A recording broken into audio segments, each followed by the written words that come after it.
Hey everybody, I'm Jeremy. This is WODwell. We're at United Barbell in San Francisco, and we just watched the announcement of Open 16.4. A couple athletes here are gonna give it a shot, Lisa and Adrian. I wanna thank our sponsor again, JerkFit, makers of WODs, these awesome palm protectors and wrist wraps. We'll talk to the athletes after the workout. They'll tell us what they thought about it.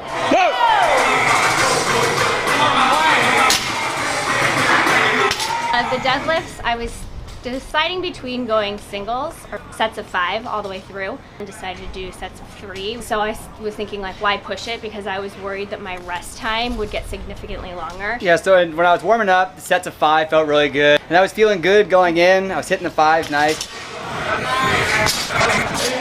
But you turned around facing away from Adrian because you didn't want to like face him, right? Initially I did, and I go, is this gonna bother you? And he's like, yeah, Yes. turn around. Yes.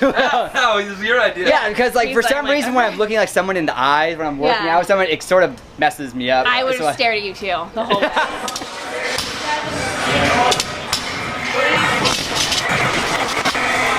Or it was actually rep 21 where I realized, ooh, I don't want to break off bigger sets, but I know I can maintain this for the rest of the 50. So I got to 25, and then in my mind is like, oh, I'm halfway done. But then I think about it, I'm like, I'm actually not halfway done. I'm not even halfway done. And that was kind of a big mental barrier for me. It was sort of a grind. I was getting tired. So I got about 1 or 2 more in the 5s, and then I dropped down to 3s. Because I was starting to breathe heavy, and my reps were starting to get big. I think I probably would have broken up into 3 a little sooner, or maybe gone 3 all the way through. I was starting to divert to kind of stiff leg. I wasn't getting down as deep because I was trying to shift away from my hamstrings, I think. And that was getting hard.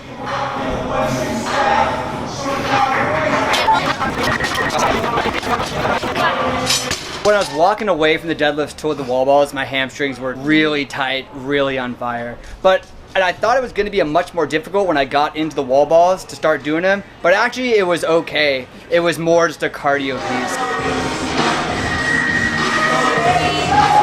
When I came to my last set of 3, I was like, you can do 4, and I could not. So it's almost like if you're gonna do a 3 all the way through, start with 4. Start with 4. I finished those, and I took my belt off, and my back was on fire.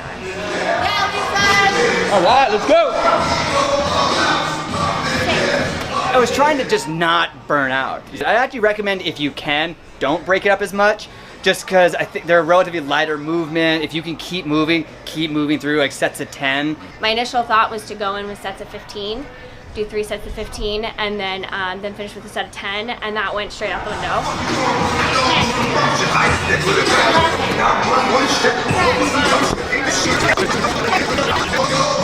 After my second set of 10, I knew I had passed him. Your break was just a little bit longer, so I was like, okay, in place, my hands on my hips, breathe, and then right back on.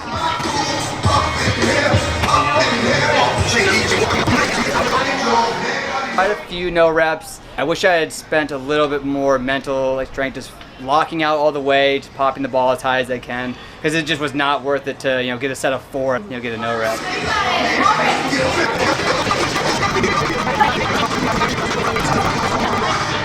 I did sets of 10 all the way through, and then a set of 5. I knew that once I get that done, just go straight to the rower, because I knew no matter how soon I was going to get on the rower, he was going to be able to beat me. I don't think I even got into the 50s when she was done.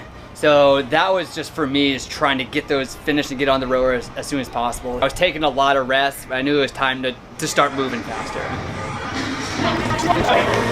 I was trying to keep mine initially going in at like an 800, and I couldn't maintain that, so it stuck around 740 calories per hour, except when the camera was on me, I was able to do 850.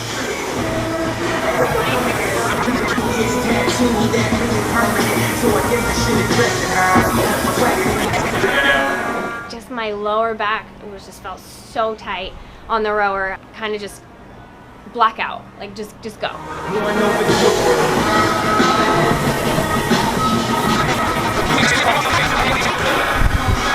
Gauging to stay in the 900s the whole time, and I was able to hit that target. I think I was between 925 and 975.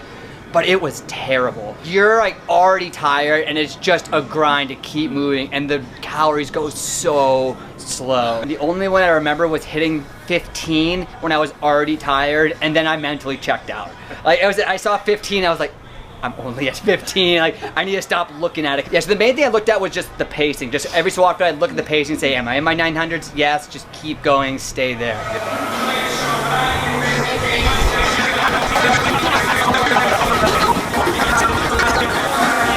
It took me, I think, about 3:30 to finish the whole row, and my hamstrings were just on fire. When I got off, I was very tired. I was very winded, but what I would do if I'd redo this workout is get on the handstand push-ups before you're really fully back.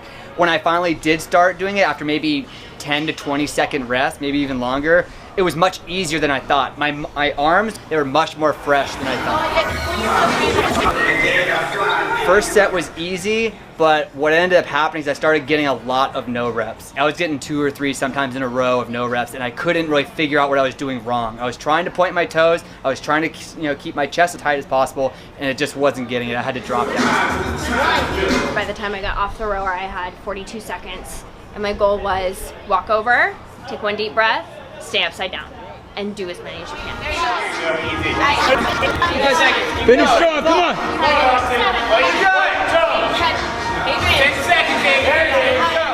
The most painful part was at the end, the last like 11 handstand push-ups. 3 seconds. Good.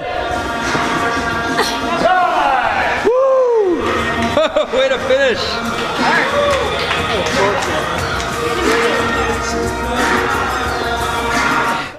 Did you get 11? No! No, I got 12. I thought you got 11. I did get 11. Yeah. I got one more than you. Okay. And we're competing in the United Barbell It's Cup. true, we should probably give shouts out to the Yeah. teams. You have I got the black mambas.